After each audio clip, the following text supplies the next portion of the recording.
Hey guys, Chris Haskins with realestateroundup.com, and I want to thank you for joining me today on today's flip tip. I just got an opportunity to go to Washington, D.C. to hang out with a veteran real estate investor. Today's flip tip is not going to actually be me giving you content. I was just afforded the opportunity to hang out with a real estate investor that's been in the business since 1980s, going on 40 years. And I hope that the information that we're going to share with you today is going to open your eyes to bigger and better things. He's doing multi-million-dollar developments in 3 different states, Florida, Georgia, and in Washington, D.C. But let me give you the backdrop of how I was able to meet this person, James Griffin, with Home Free USA. Actually, one of my good friends, Simone, introduced me to her father, and I've been knowing these people for years. But he lives in downtown DC. The guy has a front yard and a backyard in DC, so that by itself is just very rare to see. So I show up to his house. The guy's got a bottle of wine, so it's a beautiful fall day. I get an opportunity to hang out on his back porch. The sun's 75 degrees maybe. It's just a beautiful day, but the interview, it is a bit noisy with the cicadas bugs that are kind of overlapping the volume going into the microphones.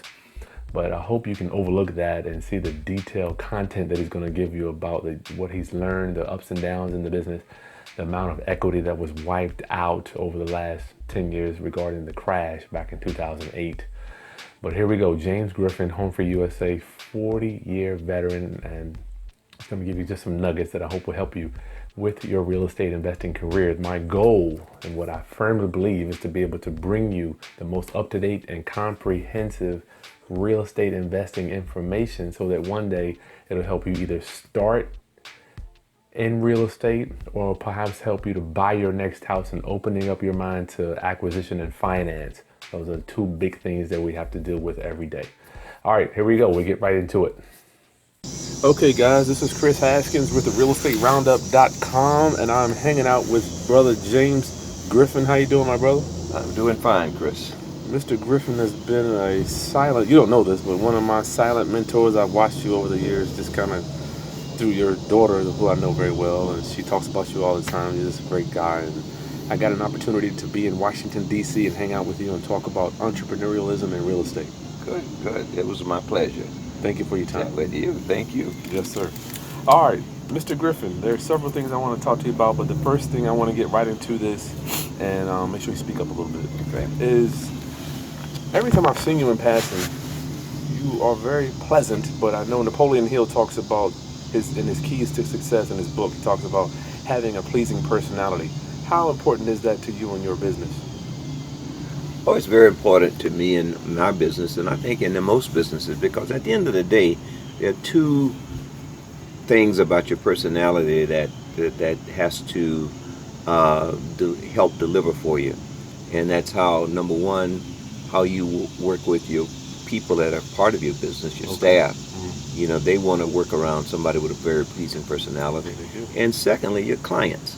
Your clients, when part of your personality says to them, this is how much I appreciate doing business with you. Yeah. This is the person I am. Okay. This is the kind of way I approach life. Mm-hmm. And I think those things are very important in any business, Gotcha. to any entrepreneur.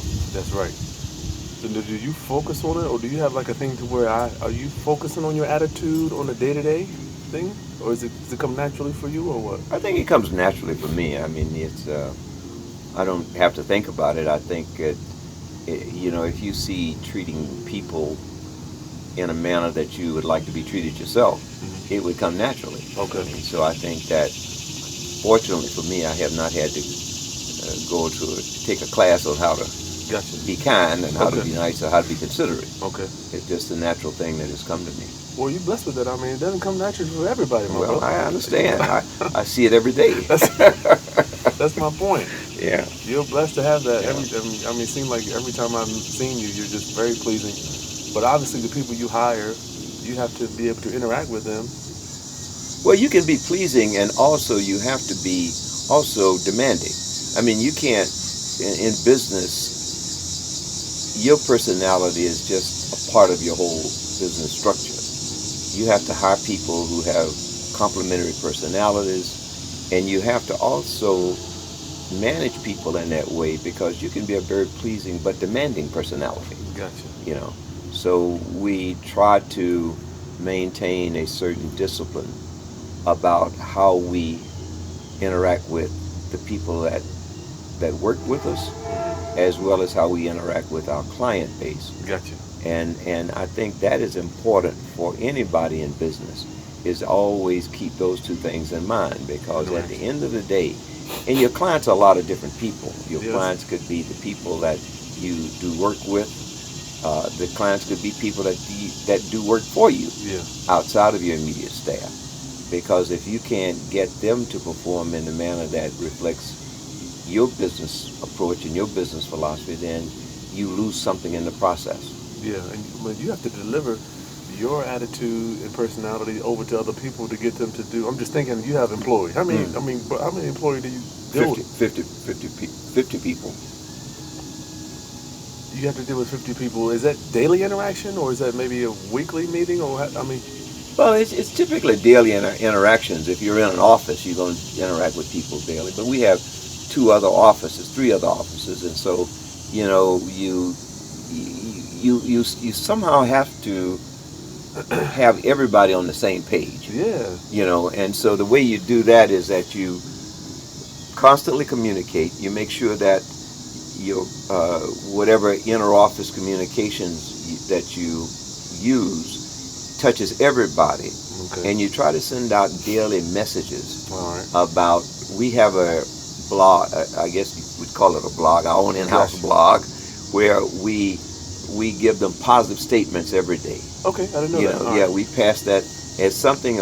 We have one lady who's responsible for going out, pulling up quotes, any positive messages, and she sends that out daily, sometimes a couple of times a day.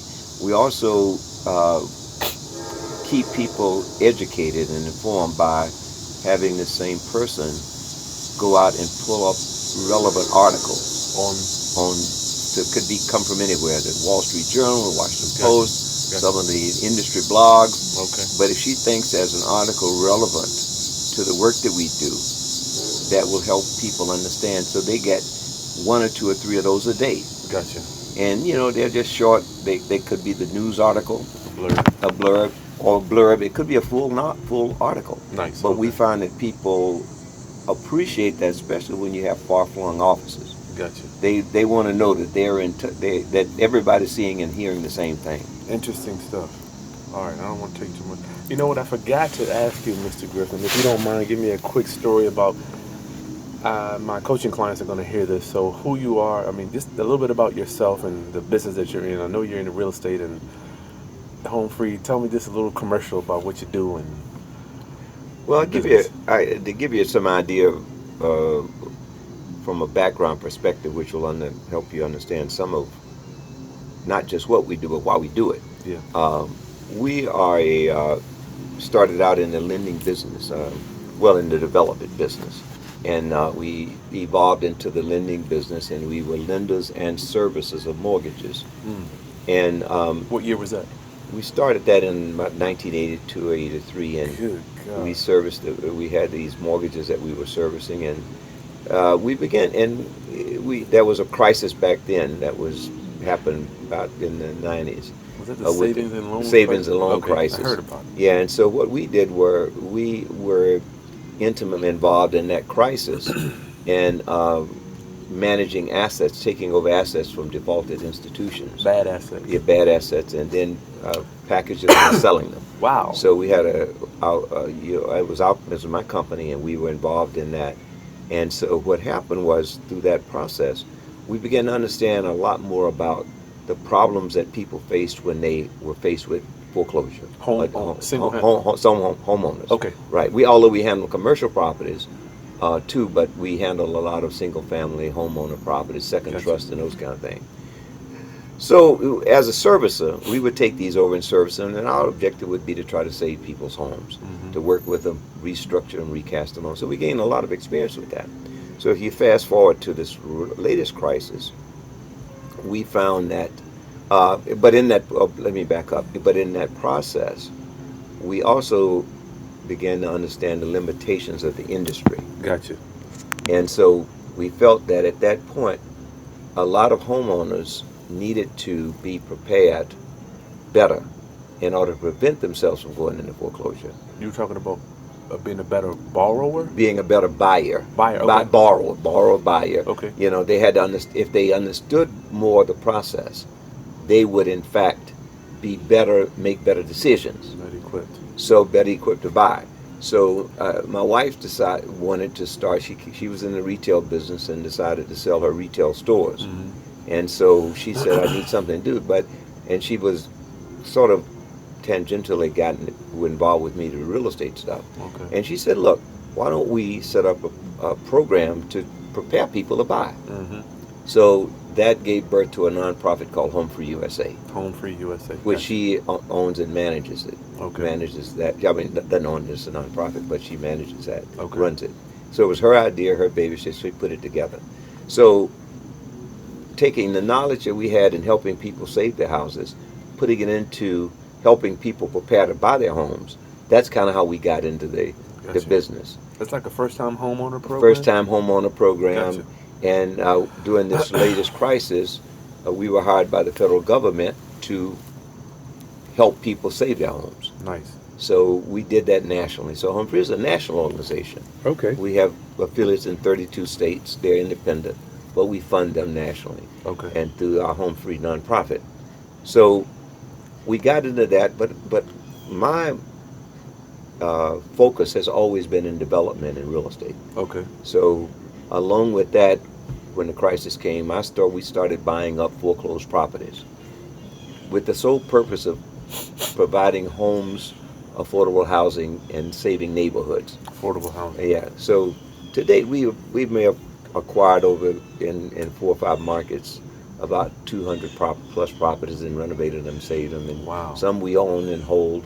But the bottom line is, we'll go into a neighborhood and work with the local government or local community organizations to buy in targeted areas, to buy up boarded properties, put them back on the market. Okay. And we learn how to do that and make a profit in the process, but do, I guess the old saying is, you do well and do good at the same time. Gotcha. And so you're doing that in multiple cities? Yeah, we do that about, we call them markets. We do that in about, in 3 primary markets. Okay. The Washington, D.C., Maryland market, South Florida, anywhere, mostly South Florida and West Florida. Okay. We do it in those markets, and Georgia. Okay, so my next point was to talk to you. Basically, you're an expert.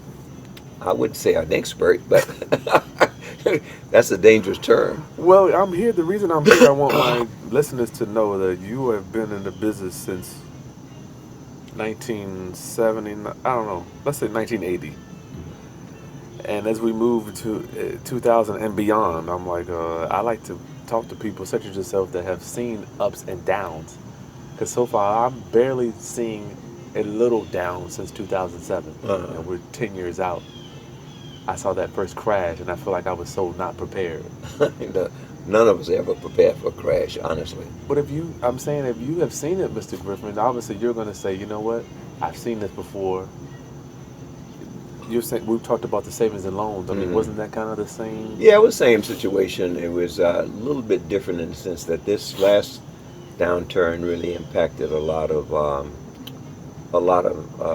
individuals and individual homeowners, and because they got caught up in this easy money, the subprime loans and those kind of things.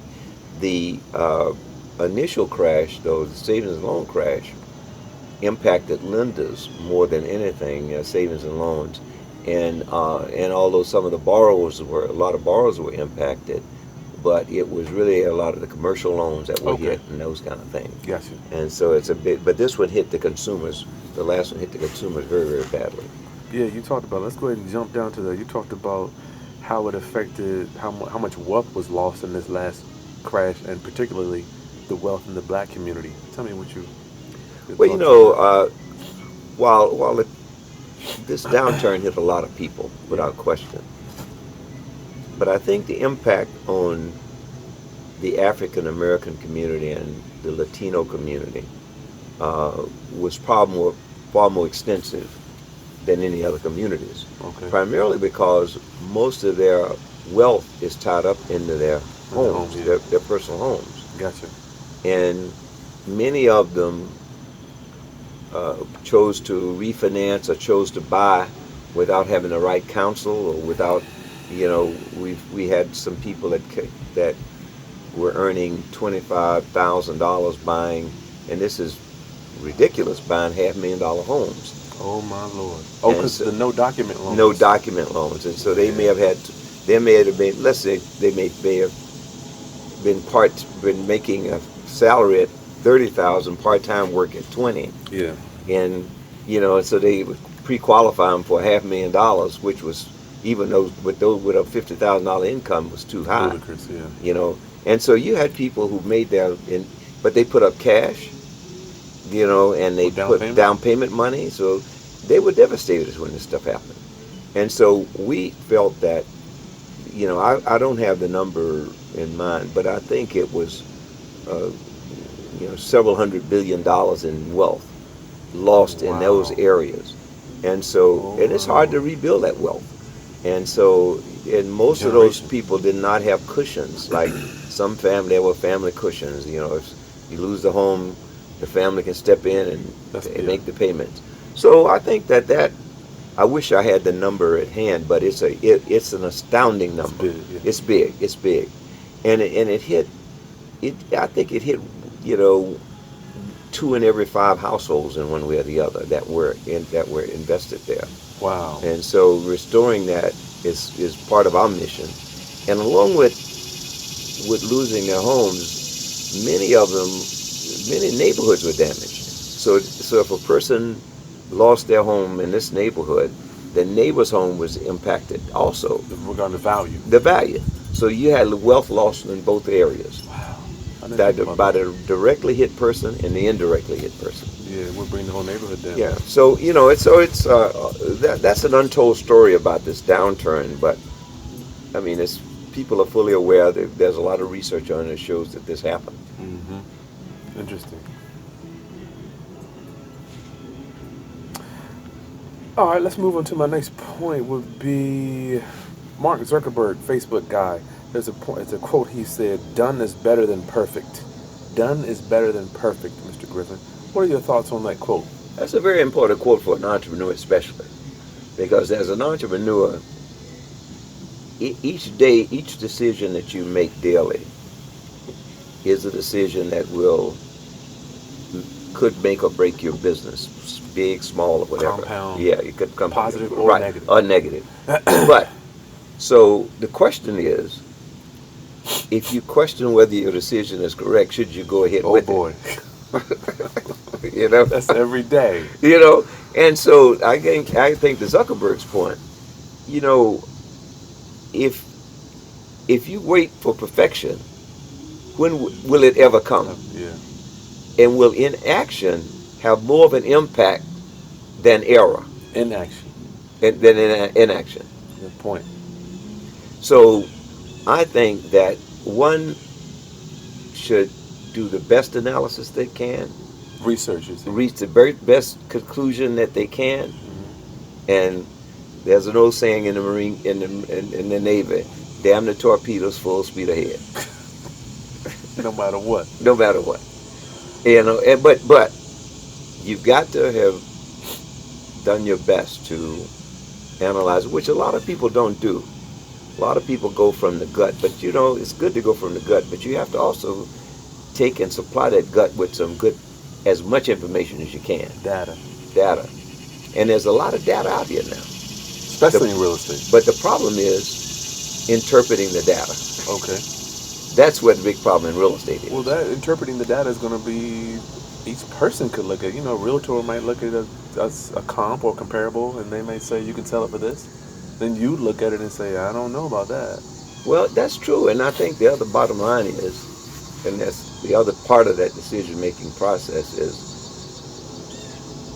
what if I make a mistake? Can I What live if? with it? Oh gosh. What can I live with it? Oh, can you live with it? Can I manage through it? Okay. Am I extending myself too far out on the limb with this decision? Whatever the decision may be. Whatever decision may be. Can I live with the? Can I survive if this is the worst turn down in the world, and nobody's ever perfect on this question, but if this turns out not to happen the way that I'm projecting, what are my fallbacks? Gotcha. Or can I survive if my break even comes to break down to just to that? Well, I think a lot of people that I meet in my passing are just the fear of getting involved in real estate. You're a real estate investor / entrepreneur. They want to have all the numbers down to the penny. And I even had to tell some other investors I can't do business with them because they want me to have the numbers down to the dollar. And I just don't know if real estate works like that. No, there's a thing that we use in real estate called logic. After I get the best information, and we have a very strong CFO. He's conservative on one hand, but also he's the kind of person who can weigh the various options and say, well, and his old thing is, well, this is close, but in a worst case scenario, we can survive the deal. Okay. And while it's not perfect, you never want to jump into stuff over your head. And I'll give you one example. If you have a deal where the equity in the deal is X, and to close the deal, but to develop it, you have to have Y. So you buy it. If you don't have Y covered, that's your financing. That's your financing covered. Any downturn in that will hurt. And nobody's ever. And the other thing about real estate, there's always going to be a loser.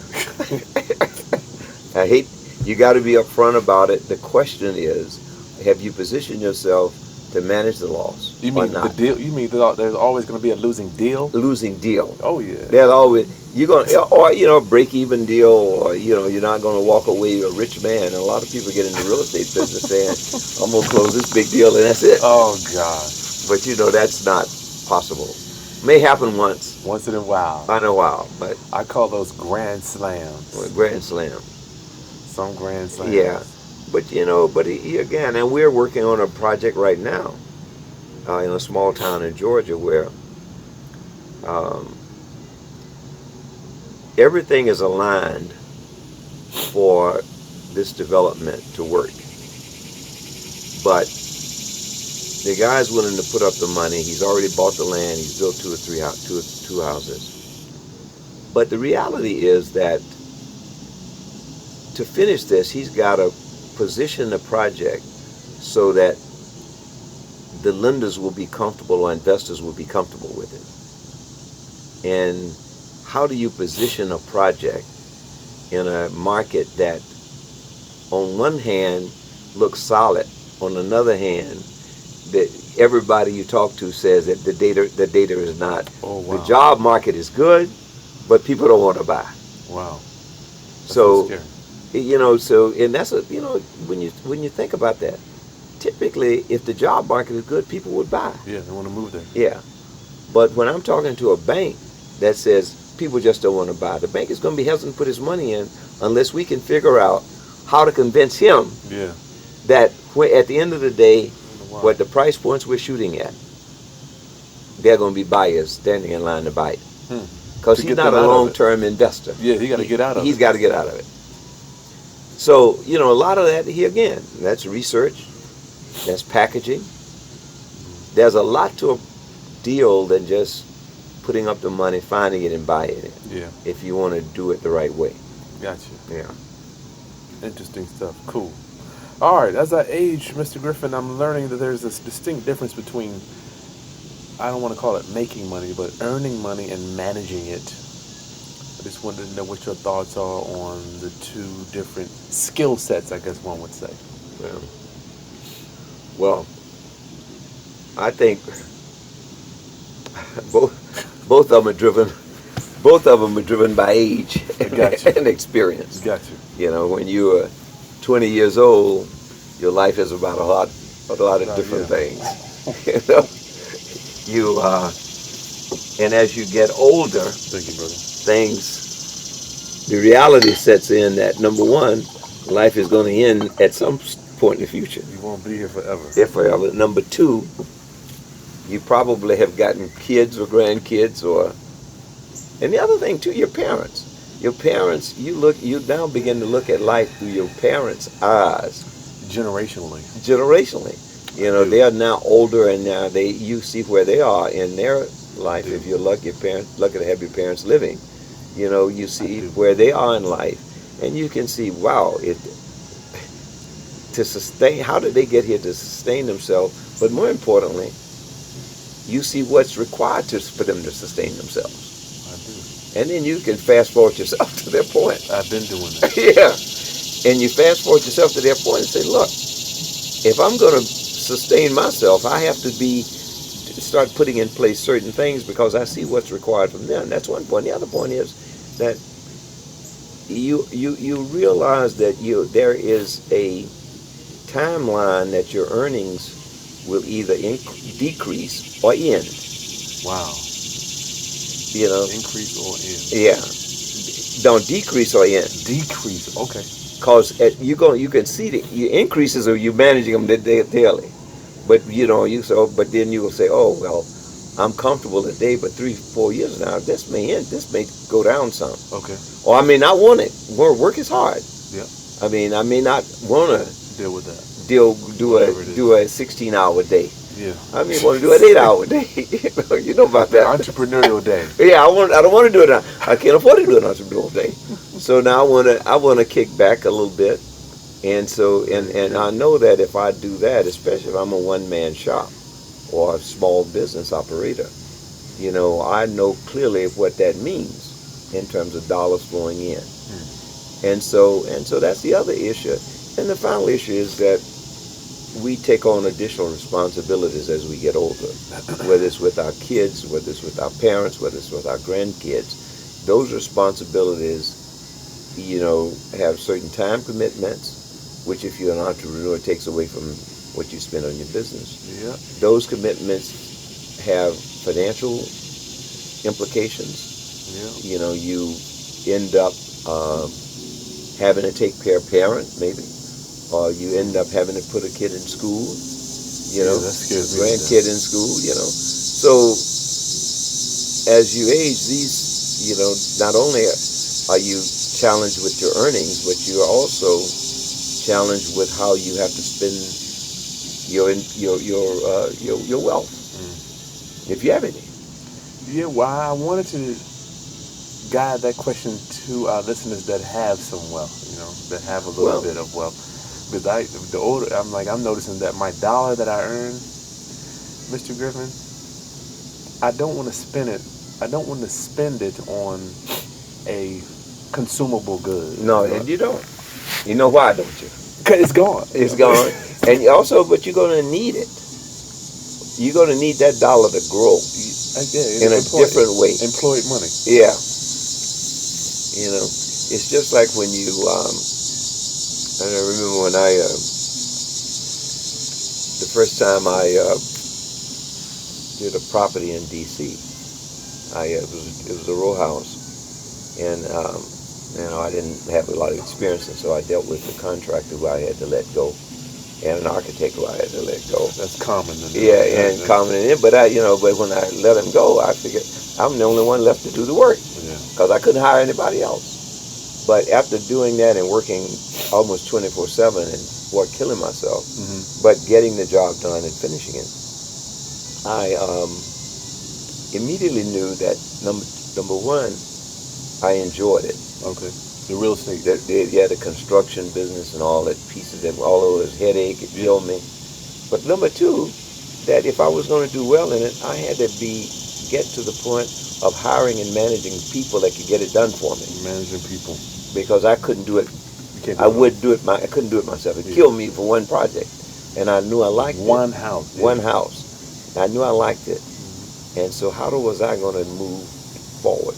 Gotcha. That's why we have a construction company now, and but but it's a passion that I had first for the work, which I think is critical for anybody, any entrepreneur, if he's going to be successful, if they can they can create a passion for what they're doing. Yeah, let's move on right to the next thing I wanted to ask you.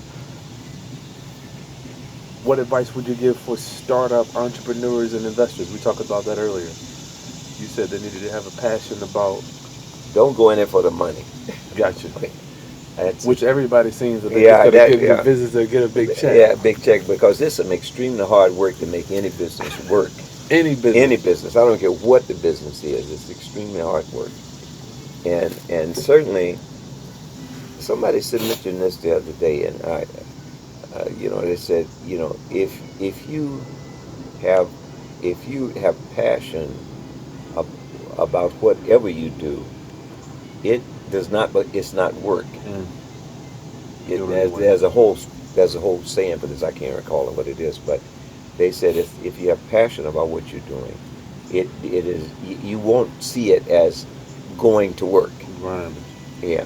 And so I think my advice to any entrepreneur is that hopefully, if you enjoy doing something, you have to really, and you think you can make it work in a business, you should pursue that. But the other word of caution I would give, that entrepreneurs are not always the best business people. Not for everybody. Yeah, it's not for everybody. So my next advice, if you got a passion about something, you're not a good business person, find somebody that is a partner with you. Yeah, partner with them. Yeah. So startup entrepreneurs, if you're interested in doing, let's just say, real estate, how about what you did mention about how you thought real estate was maybe an easier business to get into as opposed to clothing or shoes or whatever, cars. That's right, because just think about it. A real estate agent, person that wants to sell real estate, there are no prerequisites for that. You just have to go down, take the class, take the exam, and get your license. Okay. And the personal prerequisites is hopefully you're a good salesperson. Yeah. And hopefully you can understand how to cultivate and build business, since most real estate agents are left to the throes of building their own client base, although they may have the benefit of a national corporate name, like Century 21 or Century 21, something like that, who advertises. But at the end of the day, you're going to have to build a base of business your own, because you're out there with 1,000 other Coldwell Banker agents, 1,000 other, Coldwell Banker, yeah. You never know. Yeah. So, at least you're in, though. I mean, but it's an easy one to get into. Yeah. And that's why I don't know what the percentages are, but that's why out of every maybe 5 people that get into the business, one lasts or something like that. I'm sure it's high, yeah. Yeah, it's a very high fallout rate. But the bottom line, it's a very easy business to get into. You can learn the business quickly, you can get licensed quickly, and you don't have to invest a whole lot of money. It requires a lot of time. Yeah, you don't have to invest a lot of money. That's right. Such as another business where you had to have product, perhaps. Product is what would kill me. I don't want to have a warehouse, brother. With products, sales teams, and on and on and on. Because in most businesses, if you have to get into products, you're going to have to get into staffing and people. And, they got to move it. And people are costly. I mean, and they're becoming even more costly because different guidelines for health care and all these other kind of things. Oh, Lord. Yeah. So. I want to get it. Yeah, so if you get that, you got to more than just paying an hourly rate. Payroll, yeah, good gracious. Yeah, but that's even a headache if you're just paying an hourly rate. That's why a lot of people have turned to consulting companies to do a lot of their work. Okay. Yeah. So you mentioned being an agent or a broker. Are you a broker? I mean, you're an investor.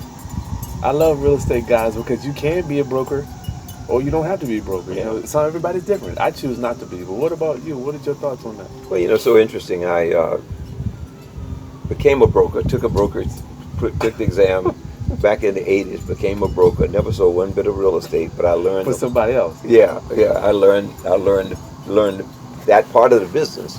But, we do own a brokerage now, Good gracious. and we do own it, but I'm not the broker.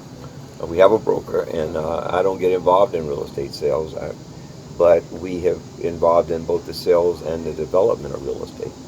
Why not? What is it? Why didn't you? Well, it's no. Well, I find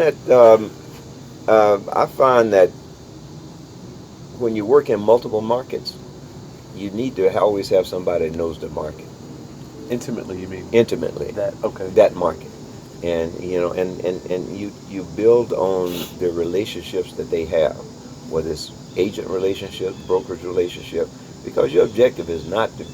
We're not.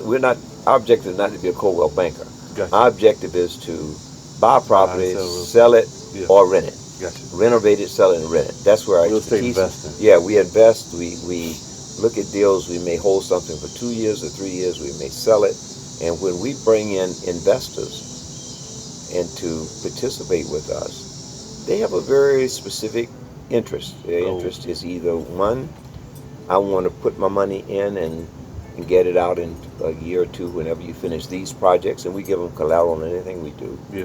Or two, I want to stay in for 4 or 5 years because I want to get the benefits of depreciation. I want to get the cash flow off of it. Okay. So they want to be a part of a rental arrangement, longer term arrangement, and some people just want to turn their money quickly. So you're talking about dealing with private people that would possibly work with financing with you, Yeah. as opposed to conventional or traditional bank lending. We do both because both. in every deal, you leverage the deal with both debt and equity. We do. Okay. And so the equity partners, typically go in on any given transaction. Our equity position may be 20%, 30%, and our loan position would be 60, 70, or 80%. Gotcha. And the reason for that is that with today's rates so low, it pays to bring the lenders in, and it gives your investor group a better return. So break it down for me so my listeners can understand. When you say 20%, let's say the whole deal, the after repair value was 100%. What it's worth. Yeah. Right? Yeah. So you're saying the private part is 20, the conventional part is 60. What did you mean by that? Well, let's say that we were involved in $1 million transaction, and we have a loan commitment for 80% from a private lender. Okay. On $800,000. So they would require us in order to get that commitment to bring $200,000 to the table. Yeah, gotcha. Okay. Right. So we have one or two options. One option is that we put up to $200,000 ourselves, which is going to be finite. Yeah, finite. You right. can only do so many times. Right, but that's right. But if the other option, which you're absolutely right, if I go out and find a group of investors who we're fortunate to find, and we'll say to them, here's the transaction. We'll lay out the transaction.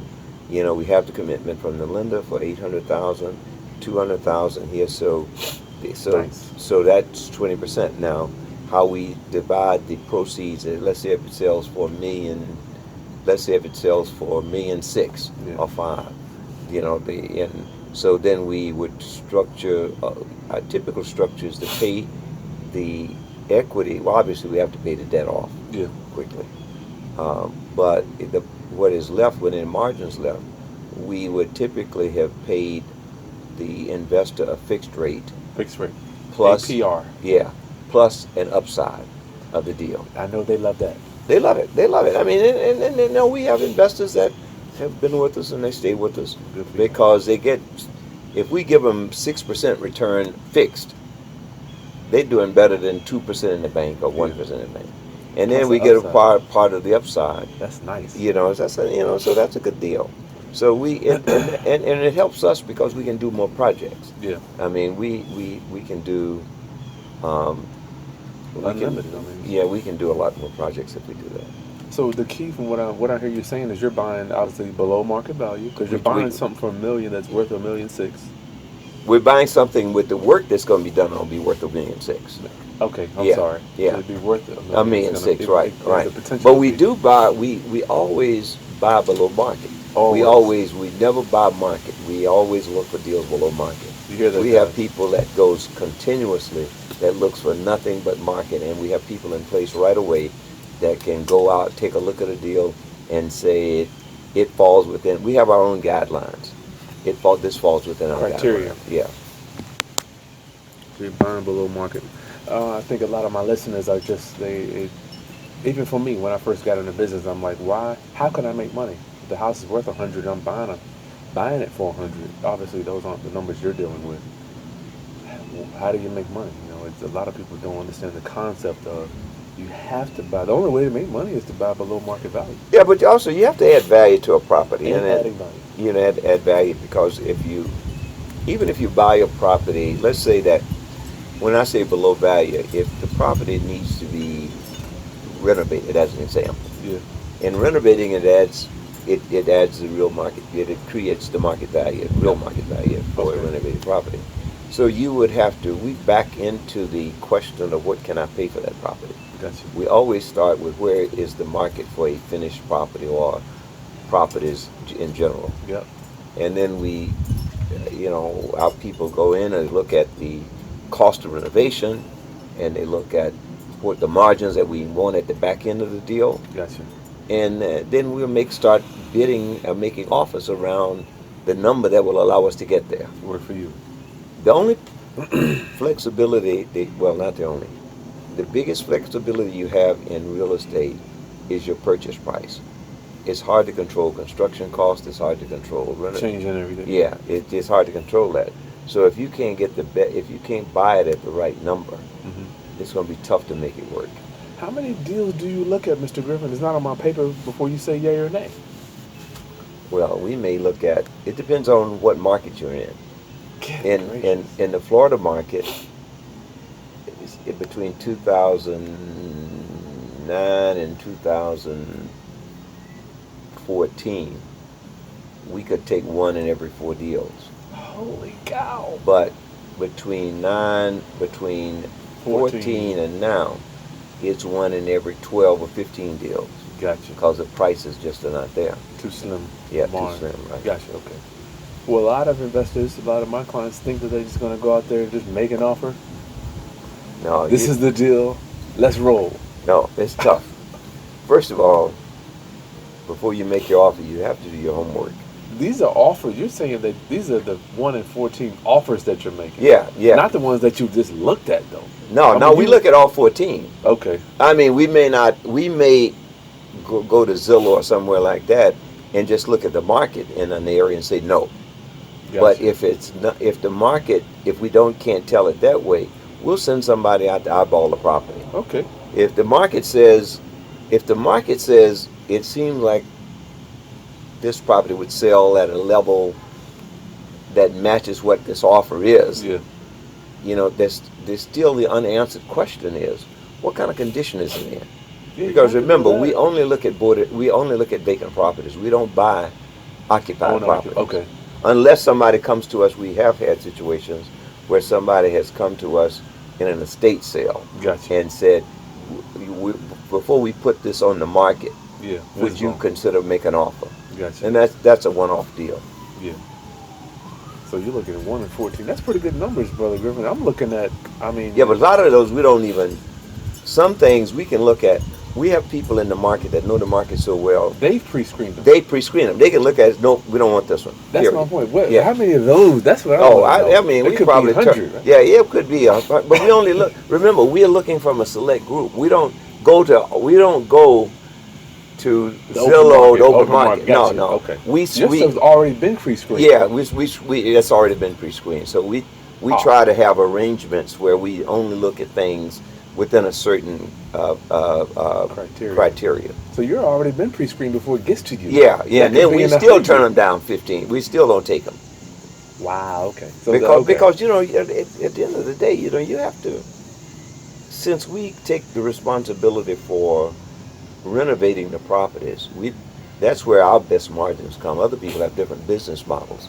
Our business model is that we We buy vacant properties, we renovate it at a high level, and we put it back on the market. Gotcha. You know, that's our business model. Me too. Yeah, and so, and as a result, we Spend a little more. give a lot of credence to how much we pay for a property. Gotcha. Because we know what we're going to spend on it. Yeah, the construction it always. I tell people it never goes down. It never goes down. If anything goes, but we buy sometimes in bulk. We buy marble in bulk. Okay. We may buy fixtures and light fixtures in bulk. Nice. So we have that flexibility sometimes. Okay. Cool.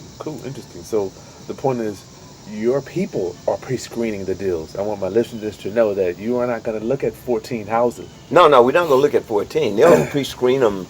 They'll pre-screen them. Oh yeah. And because it's a lot of time, and we only look at those where the back end number looks decent, Gotcha. and maybe the asking price is in our ballpark. But just because the asking price is in our ballpark doesn't mean at the end of the day we're going to take it. Yeah, it might not even be worth it. And plus, a lot of times it's structural problem. When you're dealing with older properties, you got structural issues, you got water issues, you got everything that you got, sewer lines, but that's after you're in the business, you begin to know what that is. I mean, understand it. You ask the questions about water problems, and you know that you got to put stuff like a backflow preventer in and stuff like that. Yeah. But we know what, if we know what is needed, you don't fool yourself. Okay, the next thing I wanted to talk to you about, Brother Griffin, was how do you mentally deal with the stresses or the ideology of having to manage all the capital that you have out there, borrowed, and some, I'm sure, personal that you have of other people's money. How do you personally deal with those stresses? Well, first of all, it's at the end of the day, all of this boils down to the kind of team you have in the field. Because while you're concerned as the person who's out front, the person who's convincing the investor to put up the money, the person who's interfacing with the bank. Yep. At the end of the day, all of them are concerned about your ability to deliver. And, so that's where you walk to them, you say, here's our deal, here's what I want you, here's what I'm proposing, here's what I'm asking. And when they agree, they're agreeing with two things. Number one, with you as the person, because this is still a person-to-person business. People business. And secondly, they've already assessed your track record and determined that it proves that you know what you're doing, or you can deliver. You've delivered in the past. Mm-hmm. But at the end of the day, to continue to do that still boils down to the people that you have around you. Okay. And you can sleep at night because you know that if something happens, they are there to deal with it. Okay, so you're thinking about not a situation, but a person. A person. You got to have the person, because you can't be everywhere. And the people, and that's one mistake people make in this business, is that the big I comes before every deal. Big I. I am going to do this. I am going to do this. I am going to. But we prefer the big we. We can do this. Nice. Think about a person when a problem happens. Yeah. So, I give an example. I had a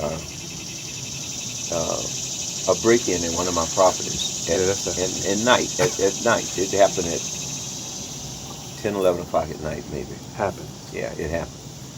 I found about it at 8 o'clock in the morning. But when I found about it, the person who's in charge of that area already been there. The police have been done. Oh, the police wow. report is done. Nice. So that's very cool.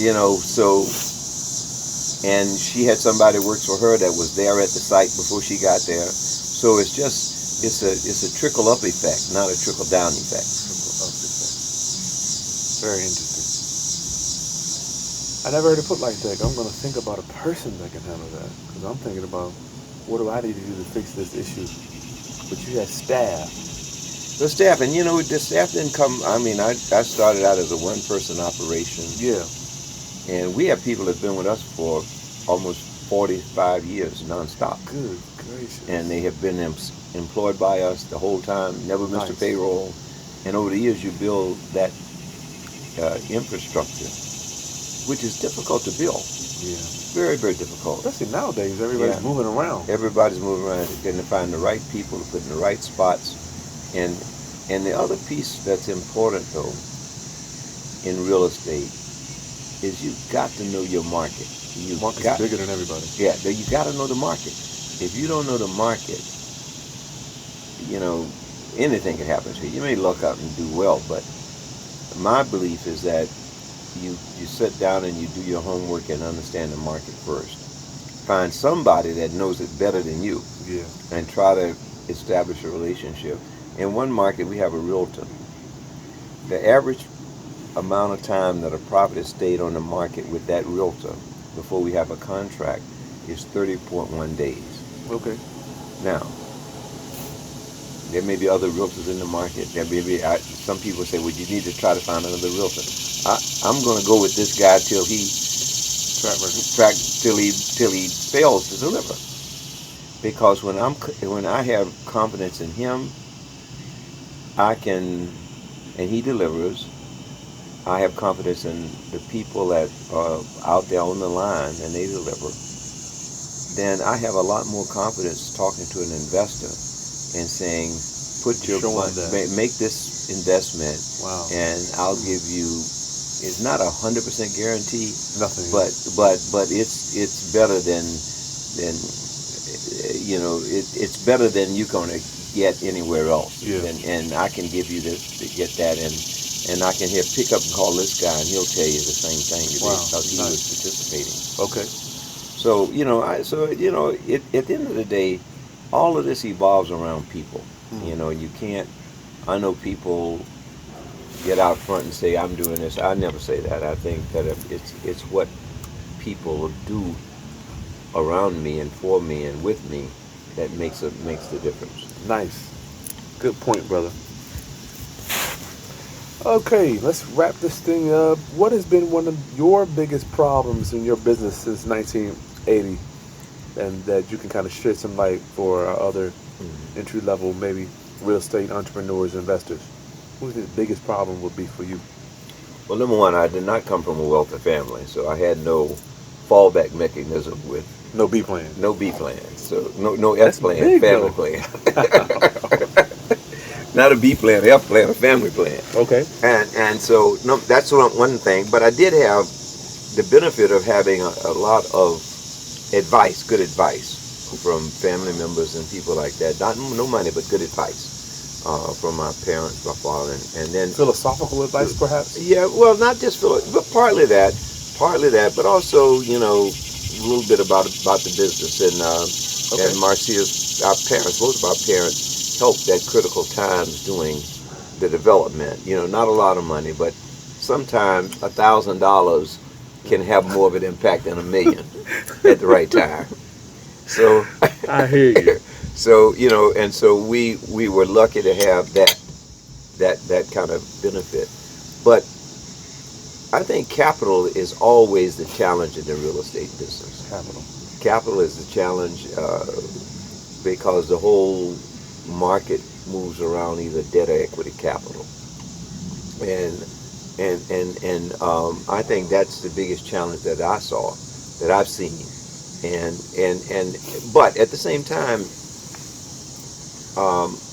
it's a challenge, but it's not a deterrent, because you just have to be persistent and keep going, and sometimes you don't know how necessarily, but it takes a while to build up the kind of track record that you need. Now, I've known some people to go out and raise $2 or $3 million just quickly, and I wish I knew how that was done, but I don't. And but I've also seen a lot of people raise that and not be able to deliver on it. I had a friend that raised $11 million just on a concept, and unfortunately, he couldn't make the concept work, and so he found himself having obligated himself to people that he knew with money not a lot of third-party people. Yeah. And so, it was a very tough situation. That was tough. But when we sat down and talked about it, he recognized that he just did not do the kind of, what do you call it? It was an end project. It was had a lot of glamour to it. Like a speculation type? It was speculation, but it was one that people could relate to. I'm gonna put X number of fast food places here. I'm gonna have a dance. I'm gonna do this, and this, the other, and that was not backed by a great deal of market research. So research. So those people lost their money. He lost a lot of prestige, and I guess he did. But good gracious. But those are the kind of things you want to try to avoid, because number one, at my age, I'm not here to try to recover from a huge mistake like that. So we'll plod along, giving our investors the best return they can get, and giving ourselves the good return, and continuing to push our mission now. And we're now at a position, we have great banking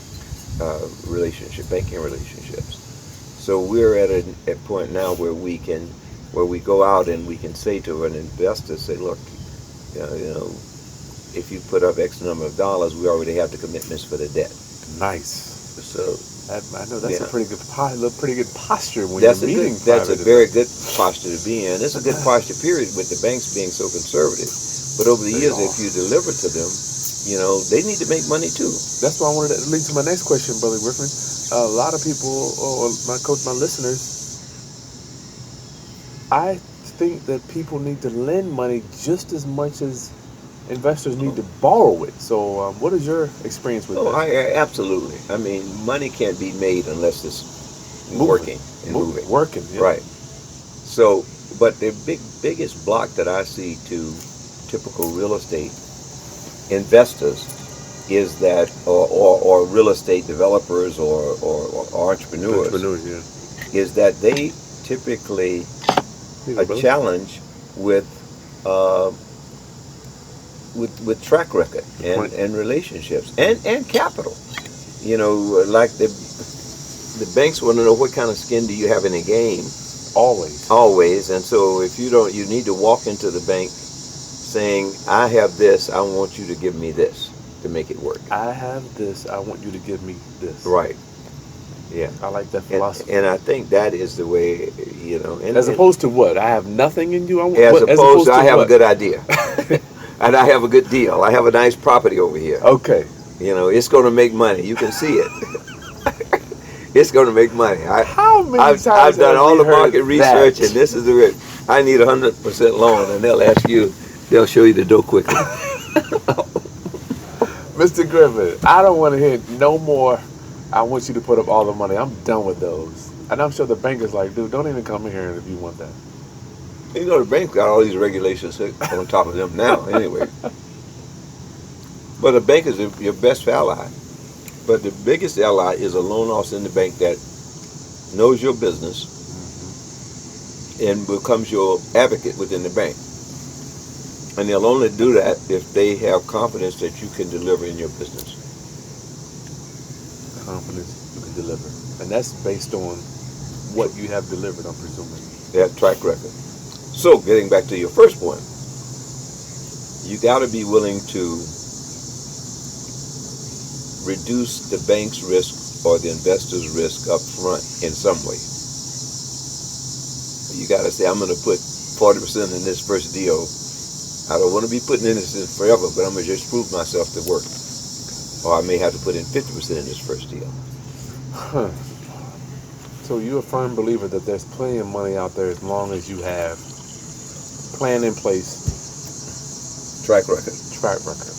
And if for our listeners that don't have a track record, would they perhaps partner with someone like you? Yeah, absolutely. Partner with somebody with a track record. But you have to bring something to the table. You can either bring property to the table, you can bring cash to the table, you can bring something. People, time, you can bring your time. But people, you got to be careful when you bring your time, because if you're just getting into business, no expertise. Nobody wants that kind of time. No, what? Something like buying a child. Interesting philosophies, my brother.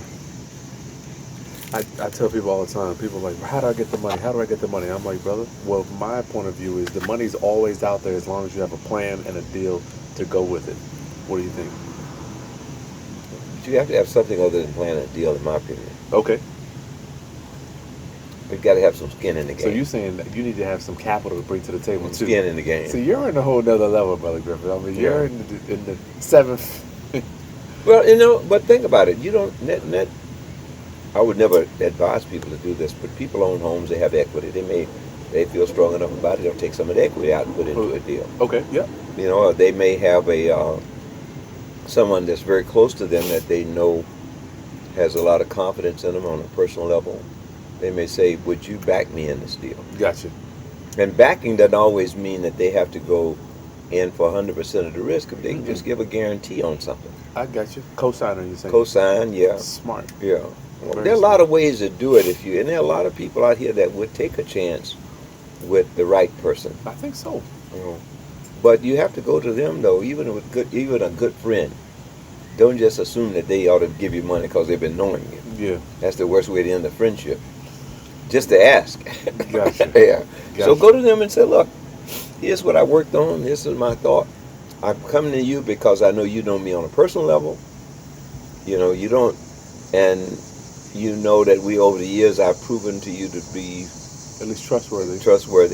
Character. Yeah, I have character, and said I would not bring this to you unless I felt strongly. Gotcha. About it. Now, I only have 10 cents, but I need 50 cents more for the deal. You're bringing something to the table. Yeah. Very I have a property I'm contributing that is worth X. Collateral. So you'll be my LLC. We'll set up one. I'll bring my collateral. You bring some cash. Nice. And we'll both take that to the bank and get a loan. So you're saying bring something to the table. That's your point. That's my point, because I have never been able to get nothing without bringing something to the table. I like that philosophy because, to me, I get better deals when I say, look, I've already put $100,000 in this deal. Yeah. I've already done this. This is what I'm looking for. Right. To me, people are like, you know what? This guy's serious. That's when they know you're serious. Some people can be successful otherwise, but I don't think in general that it could be. Gotcha. Very good point. Okay. Capitalization on biggest problem. And let's get out of here. We already done that. Difference between broker. Any final thoughts you'd like to give our listeners, Brother Griffin, from someone that's been in the game since 1980? Been buying and flipping houses, rental properties. You own rental properties. Yeah. I mean, my only advice to people is that you have to really want to do this. First of all, decide that the whole image that most people have of real estate is get quick. It's HDTV, right? God, it is so. You can just go in there and tear this out and renovate it. And I'll just tell you this quick story. The first property that me and two of my best friends back in the 70s, we said, look, we need to get into this business. One was a lawyer. The business back then, was it glamorous? Like well, it was showed potential. Not glamorous, but showed potential. And we felt that we needed to get in. One was a CPA and one was a lawyer, and I was the only kind of entrepreneur in the group. And so we bought a building here in Washington, and we was dreaming. We were going to go over there and do the demo ourselves. What was the values at that time? This building cost us maybe $30,000, but it was baked in Washington, D.C. 20 or 30,000. It was almost right off Capitol Hill. So we went in there and sledgehammer, shovels, wheelbarrow, started knocking down walls. Didn't know what the hell we were doing. Knocking down walls and tearing up stuff. After 6 hours, we dirty, dusty.